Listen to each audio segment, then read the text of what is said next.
विचारकर्ता एक पर्व जुहसुओं मृत्यु उत्तर इस्राएल संतानगण सदाप्रभु को पचारे किनानिया मान प्रतिकूल आंभ मान युद्ध करने को किए प्रथम जीव तो सदाप्रभु कहले जिहुदा जीव देख आंभे ता हस्तरे सही देश समर्पण करियछु।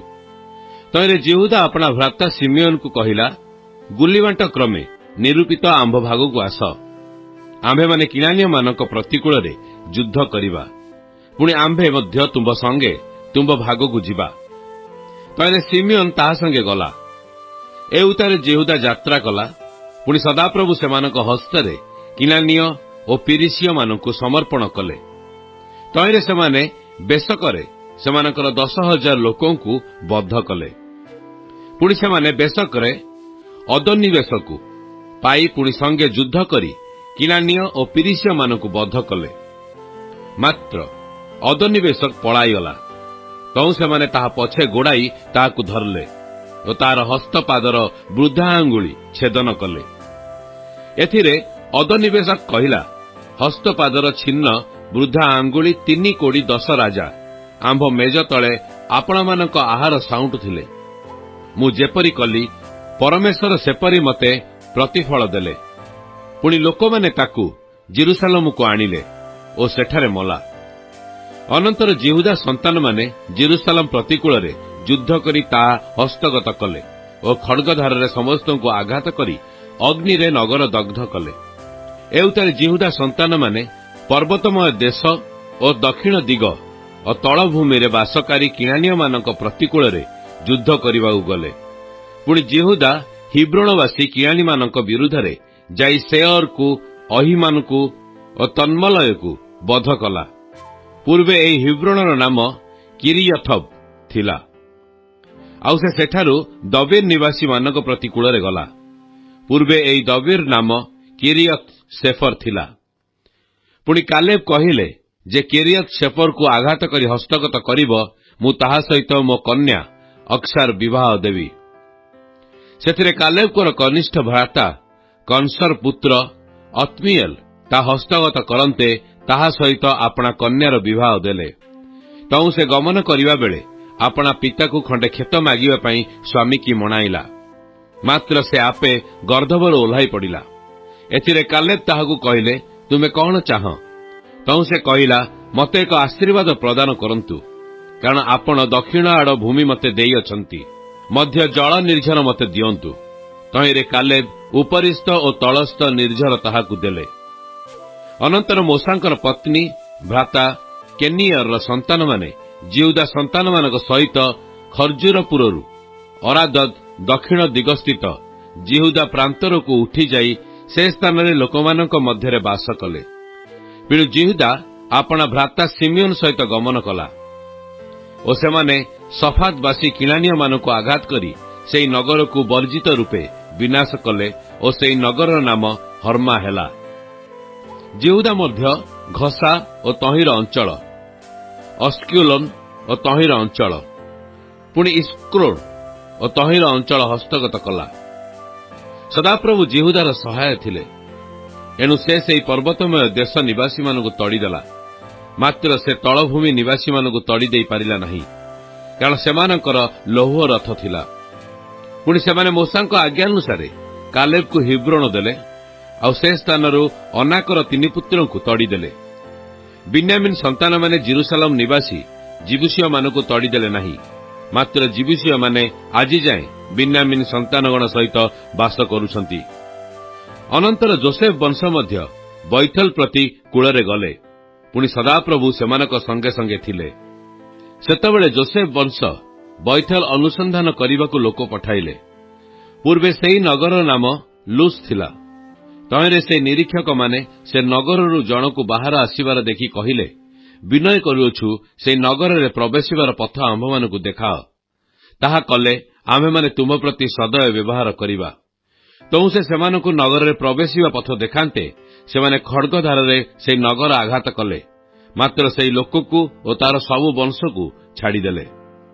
एउतारे से लोक हित्य मानक देशकु जाई एक नगर स्थापन करी तहिर नाम लूस रखिला।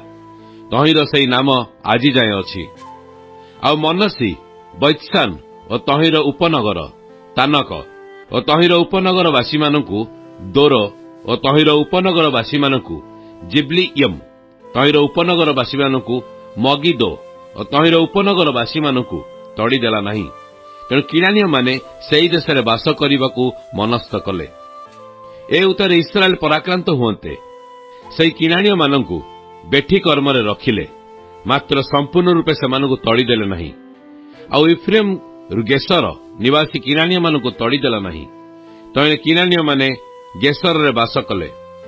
ସବ୍ଲୁନ୍, କିଟ୍ରୋନ୍ ଓ ନହଲଲ୍ ନିବାସୀମାନଙ୍କୁ ତଡ଼ିଦେଲା ନାହିଁ। ତହିଁରେ କିଣାନୀୟମାନେ ସେମାନଙ୍କ ମଧ୍ୟରେ ବାସ କରି ବେଠି କର୍ମ କଲେ।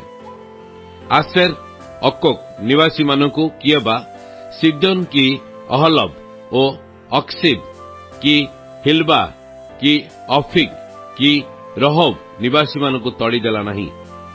ମାତ୍ର ଆସେରୀୟମାନେ ସେହି ଦେଶ ନିବାସୀ କିଣାନୀୟମାନଙ୍କୁ ତଡ଼ି ନ ଦେବାରୁ ସେମାନଙ୍କ ମଧ୍ୟରେ ବାସ କଲେ। ନପ୍ତାଲି, ବେତ୍ ସେମସ୍ କି ବୈଥନାଥ ନିବାସୀମାନଙ୍କୁ ତଡ଼ିଦେଲା ନାହିଁ। ମାତ୍ର ସେ ସେହି ଦେଶ ନିବାସୀ କିଣାନୀୟମାନଙ୍କ ମଧ୍ୟରେ ବାସ କଲା।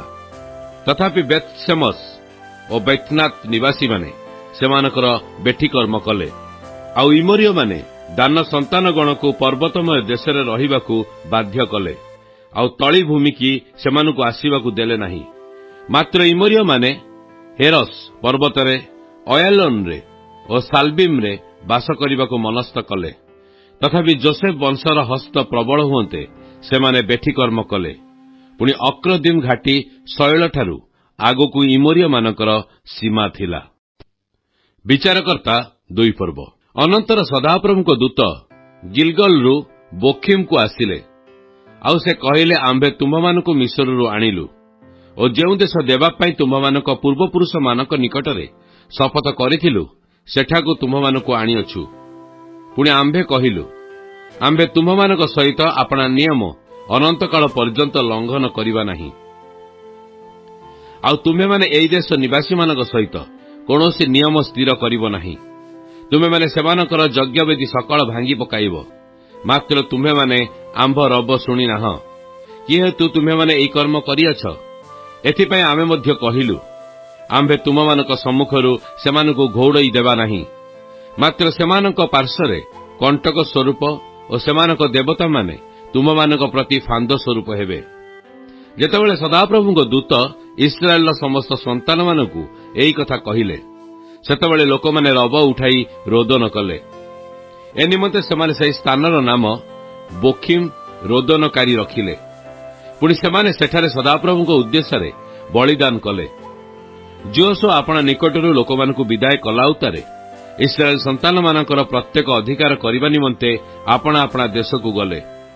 ଯୋଶୁଆଙ୍କର ଜୀବନ ଯାଏ ଓ ଯେଉଁ ପ୍ରାଚୀନମାନେ ଇସ୍ରାଏଲ ପକ୍ଷରେ ସଦାପ୍ରଭୁଙ୍କ କୃତ ସମସ୍ତ ମହତ୍କର୍ମ ଦେଖିଥିଲେ, ସେମାନଙ୍କ ମଧ୍ୟରୁ ଯେଉଁମାନେ ଯୋଶୁଆଙ୍କ ଉତ୍ତାରେ ଜୀବିତ ଥିଲେ, ସେମାନେ ଜୀବନ ଯାଏ ଲୋକମାନେ ସଦାପ୍ରଭୁଙ୍କର ସେବା କଲେ। ସଦାପ୍ରଭୁଙ୍କ ସେବକ ନୁନର ପୁତ୍ର ଯୁହୋଶୁଆ 110 ବର୍ଷ ବୟସ୍କ ହୋଇ ମଲେ। ତେଣୁ ଲୋକମାନେ ଗାସ୍ ପର୍ବତର ଉତ୍ତର ପାର୍ଶ୍ୱରେ ଇଫ୍ରିୟମ୍ ପର୍ବତମୟ ଦେଶସ୍ଥ ନିମ୍ନତ ହେରସରେ ତାଙ୍କର ଅଧିକାର ସୀମା ମଧ୍ୟରେ ତାଙ୍କୁ କବର ଦେଲେ। ପୁଣି ସେହି କାଳର ସମସ୍ତ ଲୋକ ମଧ୍ୟ ଆପଣା ପିତୃଗଣ ନିକଟରେ ସଂଗୃହୀତ ହେଲେ ଓ ଯେଉଁମାନେ ସଦାପ୍ରଭୁଙ୍କୁ ଜ୍ଞାତ ନୋହିଲେ କି ଇସ୍ରାଏଲ ପକ୍ଷରେ ସେମାନଙ୍କର କୃତକର୍ମ ଦେଖି ନଥିଲେ, ଏପରି ଲୋକେ ସେମାନଙ୍କ ଉତ୍ତାରେ ଉଠିଲେ। ଅନନ୍ତର ଇସ୍ରାଏଲ ସନ୍ତାନଗଣ ସଦାପ୍ରଭୁଙ୍କ ଦୃଷ୍ଟିରେ ଯାହା ମନ୍ଦ ତାହା କଲେ ଓ ବାଲ୍ ଦେବତାଗଣର ସେବା କଲେ। ପୁଣି ଯେ ସେମାନଙ୍କୁ ମିଶ୍ର ଦେଶରୁ ବାହାର କରି ଆଣିଥିଲେ, ସେହି ସଦାପ୍ରଭୁ ଆପଣମାନଙ୍କର ପୈତୃକ ପରମେଶ୍ୱରଙ୍କୁ ତ୍ୟାଗ କଲେ ଓ ଅନ୍ୟ ଦେବତାଗଣର ଅର୍ଥାତ୍ ସେମାନଙ୍କର ଚତୁର୍ଦ୍ଦିଗ ସ୍ଥିତ ଲୋକମାନଙ୍କ ଦେବତାଗଣର ଅନୁଗାମୀ ହୋଇ ସେମାନଙ୍କୁ ପ୍ରଣାମ କଲେ। ଏ ରୂପେ ସେମାନେ ସଦାପ୍ରଭୁଙ୍କୁ ବିରକ୍ତ କଲେ। ଆହୁରି ସେମାନେ ସଦାପ୍ରଭୁଙ୍କୁ ପରିତ୍ୟାଗ କରି ବାଲଦେବ ଓ ଅଷ୍ଟାରୋତ ଦେବୀଗଣର ସେବା କଲେ। ତହିଁରେ ଇସ୍ରାଏଲ ପ୍ରତିକୂଳରେ ସଦାପ୍ରଭୁଙ୍କ କ୍ରୋଧ ପ୍ରଜ୍ୱଳିତ ହୁଅନ୍ତେ ସେ ସେମାନଙ୍କୁ ଲୁଟକାରୀମାନଙ୍କ ହସ୍ତରେ ସମର୍ପିଲେ। ତେଣୁ ସେମାନେ ସେମାନଙ୍କୁ ଲୁଟିଲେ। ଆହୁରି ସେ ସେମାନଙ୍କୁ ସେମାନଙ୍କ ଚତୁର୍ଦ୍ଦିଗ ସ୍ଥିତ ଶତ୍ରୁମାନଙ୍କ ହସ୍ତରେ ବିକ୍ରୟ କଲେ। ତହିଁରେ ସେମାନେ ଆପଣା ଶତ୍ରୁମାନଙ୍କ ସମ୍ମୁଖରେ ଆଉ ଠିଆ ହୋଇପାରିଲେ ନାହିଁ। ସଦାପ୍ରଭୁ ଯେ ରୂପେ କହିଥିଲେ ଓ ସଦାପ୍ରଭୁ ସେମାନଙ୍କ ନିକଟରେ ଯେ ରୂପେ ଶପଥ କରିଥିଲେ, ତଦନୁସାରେ ସେମାନେ ଯେଉଁଆଡ଼େ ଗଲେ ସେଆଡ଼େ ଅମଙ୍ଗଳ କରିବାକୁ ସଦାପ୍ରଭୁଙ୍କ ହସ୍ତ ସେମାନଙ୍କର ପ୍ରତିକୂଳ ହେଲା। ଏହି ରୂପେ ସେମାନେ ଭାରି କ୍ଲେଶରେ ପଡ଼ିଲେ। ତେଣୁ ସଦାପ୍ରଭୁ ବିଚାରକର୍ତ୍ତୃଗଣଙ୍କୁ ଉତ୍ପନ୍ନ କରି ଲୁଟକାରୀମାନଙ୍କର ହସ୍ତରୁ ସେମାନଙ୍କୁ ଉଦ୍ଧାର କଲେ। ତଥାପି ସେମାନେ ଆପଣାମାନଙ୍କ ବିଚାରକର୍ତ୍ତାମାନଙ୍କ କଥା ଶୁଣିଲେ ନାହିଁ, ମାତ୍ର ଅନ୍ୟ ଦେବତାଗଣର ଅନୁଗମନ କରି ବ୍ୟଭିଚାର କଲେ ଓ ସେମାନଙ୍କୁ ପ୍ରଣାମ କଲେ। ସେମାନଙ୍କର ପିତୃ ଲୋକମାନେ ସଦାପ୍ରଭୁଙ୍କ ଆଜ୍ଞା ପାଳନ କରି ଯେଉଁ ପଥରେ ଗମନ କଲେ, ସେମାନେ ତଦନୁସାରେ ନ କରି ସେହି ପଥରୁ ଶୀଘ୍ର ବିମୁଖ ହେଲେ। ଆଉ ସଦାପ୍ରଭୁ ଯେତେବେଳେ ସେମାନଙ୍କ ନିମନ୍ତେ କୌଣସି ବିଚାରକର୍ତ୍ତାକୁ ଉତ୍ପନ୍ନ କଲେ, ସେତେବେଳେ ସେହି ବିଚାରକର୍ତ୍ତାର ଜୀବନ ଯାଏ ସଦାପ୍ରଭୁ ତାହାର ସଙ୍ଗେ ସଙ୍ଗେ ଥାଇ ସେମାନଙ୍କୁ ସେମାନଙ୍କ ଶତ୍ରୁଗଣ ହସ୍ତରୁ ଉଦ୍ଧାର କଲେ। କାରଣ ଉପଦ୍ରବ ଓ ତାଡ଼ନାକାରୀମାନଙ୍କ ସକାଶୁ ସେମାନେ ଯେଉଁ କାତରୋକ୍ତି କଲେ, ତହିଁ ହେତୁ ସଦାପ୍ରଭୁ ସଦୟ ହେଲେ।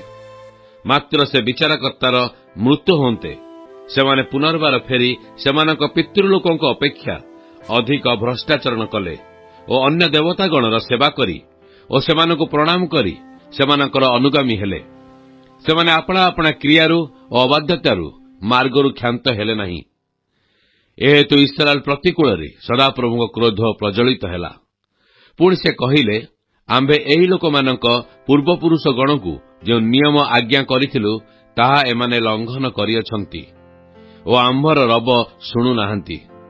ଏହେତୁ ଯହୋଶୁଆ ମରଣ କାଳରେ ଯେଉଁ ଗୋଷ୍ଠୀମାନଙ୍କୁ ଅବଶିଷ୍ଟ ରଖିଲା, ଆମ୍ଭେ ମଧ୍ୟ ସେମାନଙ୍କୁ ଏମାନଙ୍କ ସମ୍ମୁଖରୁ ଅଦ୍ୟାବଧି ଆଉ ତଡ଼ିଦେବା ନାହିଁ।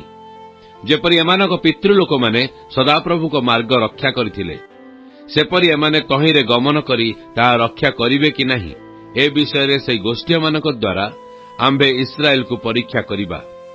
ଏଥିପାଇଁ ସଦାପ୍ରଭୁ ସେହି ଗୋଷ୍ଠୀୟ ଲୋକମାନଙ୍କୁ ଶୀଘ୍ର ତଡ଼ି ନ ଦେଇ ଅବା ଯହୋଶୁଆଙ୍କ ହସ୍ତରେ ସେମାନଙ୍କୁ ସମର୍ପଣ ନ କରି ଅବଶିଷ୍ଟ ରଖିଲେ।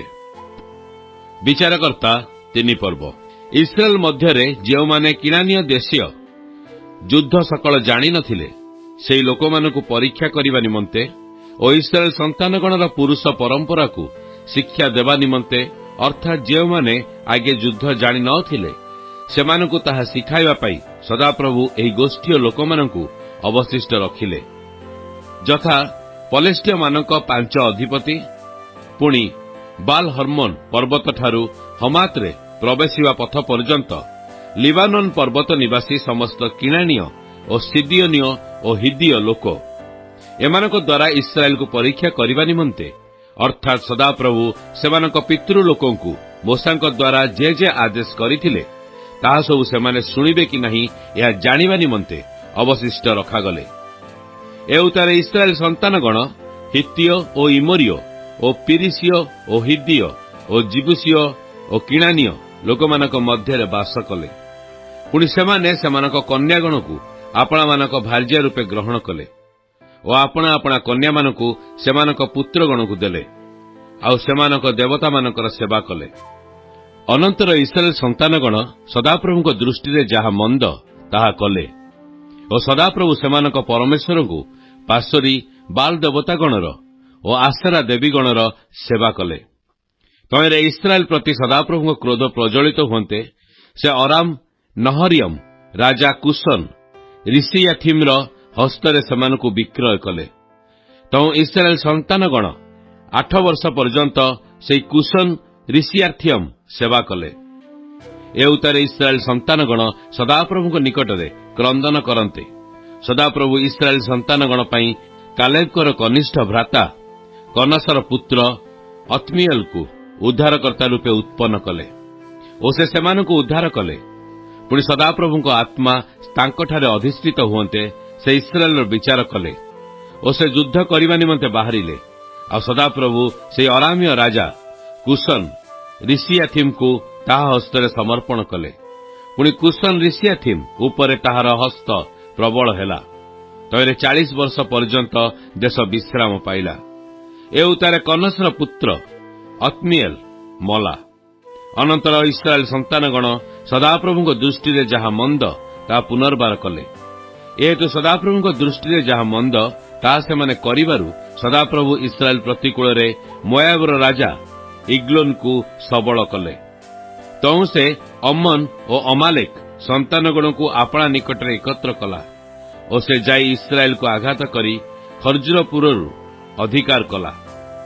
ତହିଁରେ ଇସ୍ରାଏଲ ସନ୍ତାନଗଣ 18 ବର୍ଷ ପର୍ଯ୍ୟନ୍ତ ମୋଆବୀୟ ରାଜା ଇଗ୍ଲୋନର ସେବା କଲେ। ତ ଇସ୍ରାଏଲ ସନ୍ତାନଗଣ ସଦାପ୍ରଭୁଙ୍କ ନିକଟରେ କ୍ରନ୍ଦନ କରନ୍ତେ ସଦାପ୍ରଭୁ ସେମାନଙ୍କ ପାଇଁ ଉଦ୍ଧାରକର୍ତ୍ତା ରୂପେ ବିନ୍ୟାମିନ୍ ବଂଶୀୟ ରୋଗର ପୁତ୍ର ଇହୁଦକୁ ଉତ୍ପନ୍ନ କଲେ। ସେ ବାହାହାତିଆ ଥିଲେ। ପୁଣି ଇସ୍ରାଏଲ ସନ୍ତାନଗଣ ଦ୍ୱାରା ତାହା ମୋଆବୀୟ ରାଜା ଇଗ୍ଲୋନ ନିକଟକୁ ଭେଟି ପଠାଇଲେ।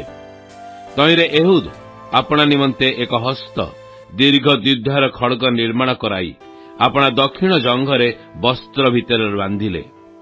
ତହୁଁ ସେ ମୋଆବୀୟ ରାଜା ଇଗ୍ଲୋନ ନିକଟକୁ ସେ ଭେଟି ନେଲେ। ସେ ଇଗ୍ଲୋନ ଏକ ମୋଟା ଲୋକ ଥିଲା।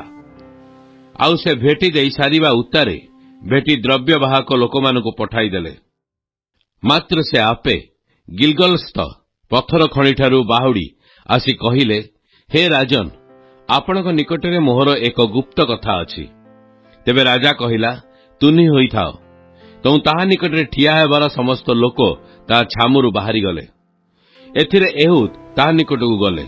ସେତେବେଳେ ସେ ଆପଣା ଗ୍ରୀଷ୍ମକାଳୀନ ଉପରେ ଉପର ମହଲାରେ ଏକାକୀ ବସିଥିଲା। ତହିଁରେ ଏହୁଦ କହିଲେ, ଆପଣଙ୍କ ପାଇଁ ପରମେଶ୍ୱରଙ୍କଠାରୁ ଆମ୍ଭର ଏକ କଥା ଅଛି। ତେଣୁ ସେ ଆପଣା ଆସନରୁ ଉଠିଲା। ତେବେ ଏହୁଦ ଆପଣା ବାମ ହସ୍ତ ବଢ଼ାଇ ଦକ୍ଷିଣ ଜଙ୍ଘରୁ ଖଡ୍ଗ ନେଇ ତା ପେଟ ଭୁଷିଲେ। ତହିଁରେ ଖଡ୍ଗ ସହିତ ମୁଠା ମଧ୍ୟ ପଶିଗଲା। ଆଉ ଖଡ୍ଗ ଚଟିରେ ଲାଖି ରହିବାରୁ ସେ ତା ପେଟରୁ ବାହାର କଲେ ନାହିଁ ଓ ଖଡ୍ଗ ପଛଭାଗରେ ବାହାରିଲା। ଏଉତରେ ଏହୁଦ ତାହାକୁ ରୁଦ୍ଧ କରଣାର୍ଥେ ସେହି ଉପର ମହଲାର କବାଟ ବନ୍ଦ କରି ଅର୍ଗଳ ଲଗାଇ ପାବଚ୍ଛ ପଥ ଆଡ଼କୁ ବାହାରିଗଲେ। ସେ ବାହାରିଗଲା ଉତ୍ତାରେ ରାଜାର ଦାସମାନେ ଆସିଲେ ଓ ସେମାନେ ଦେଖିଲେ ଯେ, ଦେଖ, ସେହି ଉପର ମହଲାର କବାଟ ଅର୍ଗଳ ବଦ୍ଧ ହୋଇଅଛି। ଏଥିରେ ସେମାନେ କହିଲେ, ସେ ଅବଶ୍ୟ ଆପଣା ଗ୍ରୀଷ୍ମକାଳୀନ ଭିତର କୋଠରୀରେ ଆପଣା ପାଦ ଢାଙ୍କୁଅଛନ୍ତି। ତହୁଁ ସେମାନେ ଲଜ୍ଜିତ ହେବା ପର୍ଯ୍ୟନ୍ତ ଅପେକ୍ଷା କଲେ। ମାତ୍ର ଦେଖ, ସେ ଉପର ମହଲାର କବାଟ ଫିଟାଇଲା ନାହିଁ। ଏହେତୁ ସେମାନେ କଞ୍ଚି କାଠି ନେଇ କବାଟ ଫିଟାଇଲେ। ତହିଁରେ ଦେଖ, ସେମାନଙ୍କର ପ୍ରଭୁ ମରି ଭୂମିରେ ପଡ଼ିଅଛି। ମାତ୍ର ସେମାନେ ବିଳମ୍ବ କରି ରହିବା ବେଳେ ଏହୁଦ ପଳାଇ ସେହି ପଥର ଖଣି ପାର ହୋଇ ସିରିଆକୁ ଚାଲିଆସିଲେ। ପୁଣି ସେ ସ୍ଥାନରେ ପହଞ୍ଚି ଇଫ୍ରିୟମ ପର୍ବତମୟ ଦେଶରେ ତୁରୀ ବଜାଇଲେ। ତହିଁରେ ଇସ୍ରାଏଲ ସନ୍ତାନଗଣ ତାଙ୍କ ସହିତ ପର୍ବତମୟ ଦେଶରୁ ଆସନ୍ତେ ସେ ସେମାନଙ୍କର ଅଗ୍ରଗାମୀ ହୋଇ ଚାଲିଲେ। ପୁଣି ସେ ସେମାନଙ୍କୁ କହିଲେ, ମୋ ପଛେ ପଛେ ଆସ, କାରଣ ସଦାପ୍ରଭୁ ତୁମ୍ଭମାନଙ୍କର ଶତ୍ରୁ ମୋଆବୀୟମାନଙ୍କୁ ତୁମମାନଙ୍କ ହସ୍ତରେ ସମର୍ପଣ କରିଅଛନ୍ତି। ତେଣୁ ସେମାନେ ତାଙ୍କ ପଛେ ପଛେ ଚାଲି ମୋଆବୀୟମାନଙ୍କ ପ୍ରତିକୂଳରେ ଜର୍ଦ୍ଦନ ଘାଟମାନ ହସ୍ତଗତ କରି କୌଣସି ଲୋକକୁ ପାର ହେବାକୁ ଦେଲେ ନାହିଁ। ସେତେବେଳେ ସେମାନେ ମୋଆବର ଊଣାଧିକ 10,000 ଲୋକଙ୍କୁ ବଧ କଲେ। ପ୍ରତ୍ୟେକ ବୃହତ୍କାୟ ଓ ବିକ୍ରମଶାଳୀ ଲୋକ ଥିଲା। କେହି ପଳାଇ ପାରିଲା ନାହିଁ। ଏହି ରୂପେ ମୋଆବ ସେହିଦିନ ଇସ୍ରାଏଲ ହସ୍ତାଧୀନରେ ବଶୀଭୂତ ହେଲା। ତେଣୁ ଦେଶ 80 ବର୍ଷ ପର୍ଯ୍ୟନ୍ତ ବିଶ୍ରାମ ପାଇଲା।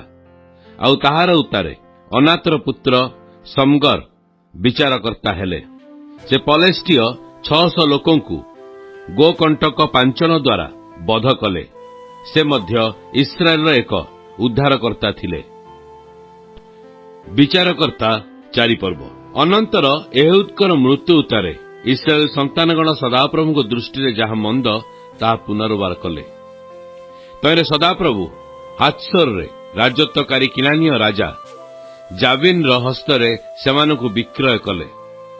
ଅନ୍ୟ ଦେଶୀୟମାନଙ୍କ ହାରଡସତ ନିବାସୀ ସିସରା ତାର ସେନାପତି ଥିଲା। ଏଥିରେ ଇସ୍ରାଏଲ ସନ୍ତାନଗଣ ସଦାପ୍ରଭୁଙ୍କ ନିକଟରେ କ୍ରନ୍ଦନ କଲେ, କାରଣ ତାହାର 900 ଲୌହ ରଥ ଥିଲା। ପୁଣି ସେ 20 ବର୍ଷ ପର୍ଯ୍ୟନ୍ତ ଇସ୍ରାଏଲ ସନ୍ତାନଗଣ ପ୍ରତି କଠୋର ଦୌରାତ୍ମ୍ୟ କଲା। ସେ ସମୟରେ ଲିପିପ୍ଦୋର ଭାର୍ଯ୍ୟା ଦୋବୋରା ଭବିଷ୍ୟତ ବକ୍ତ୍ରୀ ଇସ୍ରାଏଲର ବିଚାର କଲେ। ସେ ଇଫ୍ରିୟମର ପର୍ବତମୟ ଦେଶସ୍ଥିତ ରାମା ଓ ବୈଥେଲ ମଧ୍ୟରେ ଥିବା ଦୋବୋରା ନାମକ ଖର୍ଜୁର ବୃକ୍ଷ ମୂଳେ ବାସ କଲେ। पुणी इस्राएल संतानगण विचारार्थे ताहा निकटकू गले।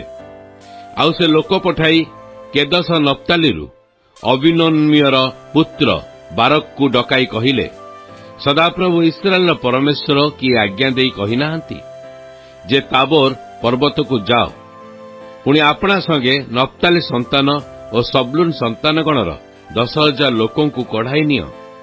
तहिरे आमे जाबिन सेनापति सिरास को और ताहार रथ और जनता को किशन नदी कतिकी तुंब निकट को कढ़ाई आनिबा और आंभे ताहाकू तुंब हस्तरे समर्पण करिबा। तुम बारक ताहांकू कहिला, तुम्बे जेबे मो संगे जीव तेबे मु जीवी, मात्र तुम्बे मो संगे नगले मु जीवी नाही।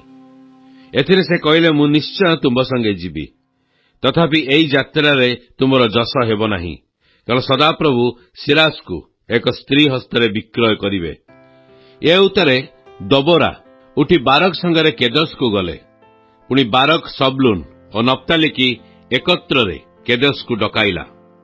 ए रूपे से 10,000 पदातिक सैन्य संगे घेनी यात्रा कला और दबोरा ता संगे गले।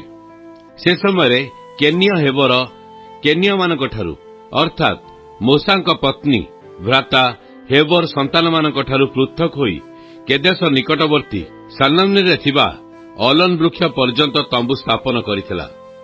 लोकमाने सिरास को कहिले जे बारक ताबर पर्वत उपरकू जाइअछि।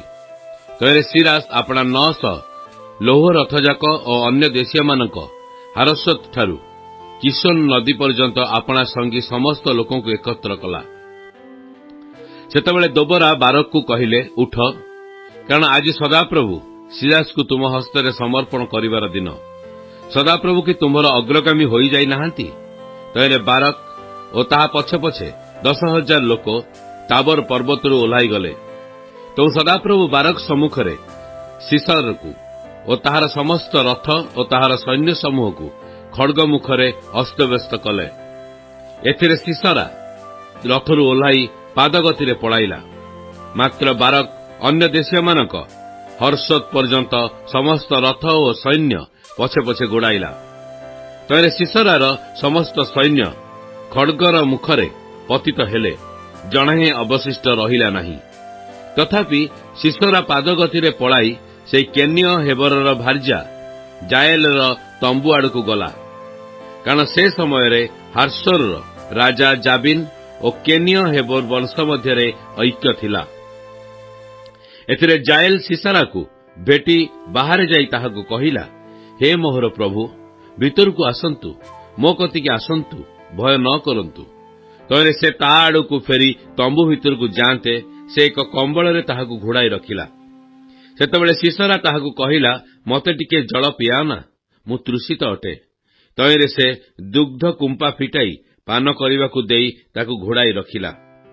एथिरे सीसरा ताहाकू कहिला, तुम्बे तंबू द्वार छिड़ा होई थाओ, जेबे केही आसी तुम्बकू पचारि कहे एठारे कौनसी मनुष्य अछि कि, तेबे तुम्बे कहबो केही नाही। अनंतर हेबर भार्या जाएल तंबूर गोटे मेख और हातुड़ी हातरे नहीं धीरे धीरे ता पाखकू जाई तार कर्णमूल से मेख मारंते ता फुटी भूमिकी गला, कारण से घोर निद्रारे थिला। तेणु से मूर्छित होई मला। आउ देख बाराक सिरासर पछे पछे गोड़ाऊ गोड़ाऊ जाएल ताहाकू भेटिबा पाई बाहर को जाई कहिला, आस, तुम्हें जहाकू खोजुअछ मु सेई मनुष्य को देखाइबी। तैरे से ताहा निकट को आसिला। आउ देख सीसरा मृत होई पड़िअछि, आ तार कर्णमूल भितरे तंबू मेख रहिअछि। एई रूपे परमेश्वर सेई दिन किणानिय राजा जाबिन को इस्राएल संतानगण सम्मुखरे नत कले। ए उतारे इस्राएल संतानगण किणानिय मानक राजा जाबिन को संहार करिबा पर्यंत से किणानिय राजा जाबिन विरुद्धरे सेमानक हस्त आहुरी आहुरी प्रबल हेला। विचारकर्ता 5 पर्व। सेई दिन दोबरा अबिनोअमर पुत्र बारक गायन करी कहिले, इस्राएल मध्यरे अग्रगामी माने अग्रसर हेले। लोक माने स्वच्छंदरे आपणा आपणा को उत्सर्ग कले। एथिपई तुमे सदाप्रभुंकर धन्यवाद कर। हे राजगण शुण, हे भूपतिगण कर्ण डेर। मु ही सदाप्रभुंक उद्देश्य गान करिबी। मु सदाप्रभु इस्राएल परमेश्वरंकर प्रशंसा गान करिबी।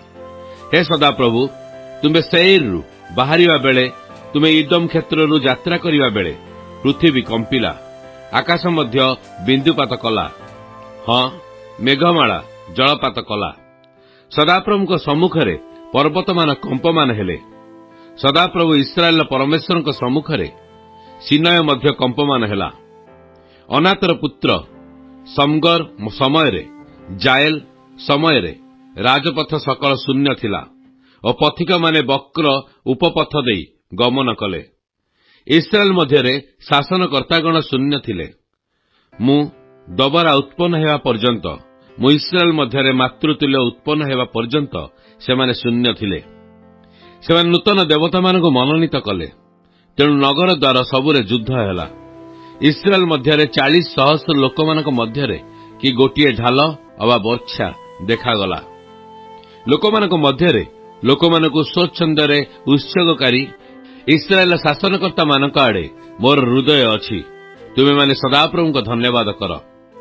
ଏ ଶ୍ୱେତଗର୍ଦ୍ଧବୀ ଆରୋହୀମାନେ, ଏ ଗାଲିଚାରେ ବସିବା ଲୋକମାନେ ଓ ପଥରେ ଗମନକାରୀମାନେ, ତୁମେମାନେ ଗାନ କର। ଧନୁର୍ଦ୍ଧରମାନଙ୍କ ଶବ୍ଦରୁ ଦୂରରେ ଜଳଗଢ଼ା ସ୍ଥଳମାନରେ ଲୋକମାନେ ସଦାପ୍ରଭୁଙ୍କ ଧର୍ମକ୍ରିୟା ଓ ଇସ୍ରାଏଲ ମଧ୍ୟରେ ତାହାଙ୍କ ଶାସନ ସମ୍ବନ୍ଧୀୟ ଧର୍ମକ୍ରିୟା ସଂକୀର୍ତ୍ତନ କରିବେ। ସେ ସମୟରେ ସଦାପ୍ରଭୁଙ୍କ ଲୋକମାନେ ନଗର ଦ୍ୱାରକୁ ଓହ୍ଲାଇ ଆସିଲେ। ହେ ଦେବୋରରେ ଜାଗ ଜାଗ ଜାଗ ଜାଗ, ଗୀତ ଗାନ କର। ହେ ବାରକ ଉଠ। ହେ ଅବିନୋମ ପୁତ୍ର, ଆପଣା ବନ୍ଦୀଗଣକୁ ବନ୍ଦୀସ୍ଥାନକୁ ନେଇଯାଅ। ତେଣୁ ପ୍ରଧାନମାନଙ୍କ ମଧ୍ୟରୁ ଅବଶିଷ୍ଟ ଥୋକାଏ ଓ ଲୋକମାନେ ଓହ୍ଲାଇ ଆସିଲେ। ସଦାପ୍ରଭୁ ଆମ୍ଭର ସପକ୍ଷ ହୋଇ ସେହି ବୀରମାନଙ୍କ ପ୍ରତିକୂଳରେ ଓହ୍ଲାଇ ଆସିଲେ।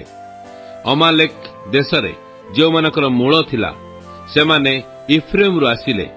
ତୁମ୍ଭ ପଛେ ପଛେ ବିନ୍ୟାମିନ ତୁମ୍ଭ ଲୋକମାନଙ୍କ ମଧ୍ୟରେ ଥିଲା। ମାଖିରଠାରୁ ଶାସନକର୍ତ୍ତାମାନେ ଓ ସବଲୁନଠାରୁ ସୈନ୍ୟଗଣକାରୀ ଦଣ୍ଡଧରମାନେ ଓହ୍ଲାଇ ଆସିଲେ। ପୁଣି ଇସାଖରର ଅଧିପତିମାନେ ଦବୋରା ସଙ୍ଗେ ଥିଲେ। ଯେପରି ଇସାଖର ସେପରି ବାରାକ ଥିଲା। ସେମାନେ ତଳଭୂମିରେ ତାହାର ଗୋଡ଼େ ଗୋଡ଼େ ମାଡ଼ିଗଲେ। ରୁବେନର ସ୍ରୋତ ସମୂହ ନିକଟରେ ଗୁରୁତ୍ୱର ମନୋଭାବନା ହେଲା। ତୁମେ କାହିଁକି ମେଷଶାଳ ମଧ୍ୟରେ ବସିଲ? କି ମେଷପଲ ନିକଟରେ ବଂଶୀନାଦ କରିବାକୁ ରୁବେନର ସ୍ରୋତ ସମୂହ ନିକଟରେ ଗୁରୁତ୍ୱର ମନୋଭାବନା ହେଲା। ଗିଲିୟଦ ଜର୍ଦ୍ଦନ ସେପାରିରେ ବାସ କଲା, ଆଉ ଦାନ କାହିଁକି ଜାହାଜରେ ରହିଲା? ଆସେର ସମୁଦ୍ର ତୀରରେ ବସି ରହିଲା ଓ ଆପଣା ବନ୍ଦର ନିକଟରେ ବାସ କଲା। ସବଲୁନ ମରଣ ପର୍ଯ୍ୟନ୍ତ ପ୍ରାଣପଣକାରୀ ଲୋକ ହେଲା, ଆଉ ନପ୍ତାଲି ଯୁଦ୍ଧକ୍ଷେତ୍ରରେ ଉଚ୍ଚସ୍ଥାନ ଉପରେ ପ୍ରାଣପଣ କଲା। ରାଜାମାନେ ଆସି ଯୁଦ୍ଧ କଲେ, ତ କିଣାନର ରାଜଗଣ ମଗିଦୋର ଜଳତୀରସ୍ଥ ନାକରରେ ଯୁଦ୍ଧ କଲେ। ସେମାନେ କିଛି ରୂପା ଲାଭ କଲେ ନାହିଁ। ତାରାଗଣ ଆକାଶରୁ ଯୁଦ୍ଧ କଲେ। ସେମାନେ ଆପଣା ଆପଣା ପଥରେ ସିସରାର ବିରୁଦ୍ଧରେ ଯୁଦ୍ଧ କଲେ। କିଶୋନ ନଦୀ ସେ ପୁରାତନ ନଦୀ, ସେ କିଶୋନ ନଦୀ ସେମାନଙ୍କୁ ଭସାଇ ନେଲା। ହେ ମୋହର ପ୍ରାଣ, ତୁମ୍ଭେ ବଳରେ ଅଗ୍ରସର ହୁଅ। ସେତେବେଳେ ଅଶ୍ୱମାନଙ୍କର ଖୁରା ଭୂମି ମନ୍ଥି ପକାଇଲା, ଯେହେତୁ ସେମାନେ କୁଦା ମାରିଲେ। ସେମାନଙ୍କ ବଳିଷ୍ଠମାନେ କୁଦା ମାରିଲେ। ସଦାପ୍ରଭୁଙ୍କ ଦୂତ କହିଲେ, ତୁମ୍ଭେମାନେ ମେରାସକୁ ଶାପ ଦିଅ। ତୁମ୍ଭେମାନେ ତହିଁ ନିବାସୀମାନଙ୍କୁ ଦାରୁଣ ଶାପ ଦିଅ, କାରଣ ସେମାନେ ସଦାପ୍ରଭୁଙ୍କ ସାହାଯ୍ୟକୁ ବୀରମାନଙ୍କ ବିରୁଦ୍ଧରେ ସଦାପ୍ରଭୁଙ୍କ ସାହାଯ୍ୟକୁ ଆସିଲେ ନାହିଁ। ସ୍ତ୍ରୀମାନଙ୍କ ମଧ୍ୟରେ କେନିୟ ହେବରର ଭାର୍ଯ୍ୟା ଜାଏଲ ଧନ୍ୟ ହେବ। ତମ୍ବୁ ନିବାସୀ ସ୍ତ୍ରୀମାନଙ୍କ ମଧ୍ୟରେ ସେ ଧନ୍ୟ ହେବ। ସିସରା ଜଳ ମାଗନ୍ତେ ସେ ତାହାକୁ ଦୁଗ୍ଧ ଦେଲା। ସେ ରାଜପଯୁକ୍ତ ପାତ୍ରରେ ଦଧି ଆଣି ତାହାକୁ ଦେଲା। ସେ ମେଖ ଧରିବାକୁ ଆପଣା ହସ୍ତ ଓ କାରିଗର ପିଟଣା ଧରିବାକୁ ଆପଣା ଦକ୍ଷିଣ ହସ୍ତ ବଢ଼ାଇଲା। ସେ ସିସରାକୁ ପିଟିଲା, ସେ ତାହାର ମସ୍ତକ ବିନ୍ଧି ପକାଇଲା। ହଁ, ସେ ତାହାର କର୍ଣ୍ଣମୂଳ ଫୋଡ଼ି ଭେଦ କଲା। ତାର ପାଦ ତଳେ ସେ ନଇଁଲା, ସେ ପଡ଼ିଲା, ସେ ଶୋଇଲା।